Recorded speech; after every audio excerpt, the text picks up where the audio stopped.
Magandang umaga, Philippine Air Force. Alamin natin ang magiging lagay at taya na panahon ngayong araw ng Biyernes, 03 April 2026. Para sa ating synoptic situation, sa kasalukuyan, patuloy na nakakaapekto ang easterly sumainit na hangin ng gagaling sa dagat Pasipiko sa buong bansa. Dahil dito, asahan natin ang general area forecast, ang mainit at malinsangang panahon, bahagi maulap hanggang sa maulap na kalangitan na may pulupulong pag-ulan, pagkulog o pagkidlat, partikular na dito sa Metro Manila, buong Luzon, buong Visayas at sa buong Mindanao. Para sa ating flight level wind chart, asahan natin sa 2,500 to 5,000 feet ang katamtaman hanggang malakas na hangin na nanggagaling sa silangan. Samantala dito naman sa 10,000 feet, asahan naman natin dito sa Luzon at Visayas ang mahina hanggang sa katamtamang lakas ng hangin na nanggagaling dito sa silangan. Samantala sa Mindanao, asahan naman natin ang katamtaman hanggang malakas na hangin na nanggagaling sa silangan.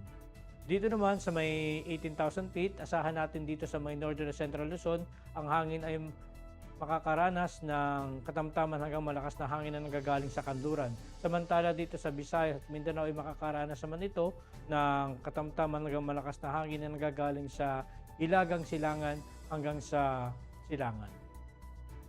Para naman sa impact ng flight operation dito sa Metro Manila at atitirang bahagi ng ating bansa, dulot nga ito ng easterly at localized thunderstorm. Ang main hazard nito ay warm and humid air from the Pacific na nag-i-enhance sa mga convective activity. Asahan naman natin ang impact nito sa rotary ang mga localized thunderstorm with light turbulence na maaaring makaapekto sa ating operasyon. Asahan din natin lalo na ito sa dakong hapon. Samantala sa fixed week naman, asahan natin ang magandang panahon na may mga posibilidad pa rin ng mga isolated na mga localized thunderstorm na maaaring mag-cause ng mga short-term delays at turbulence.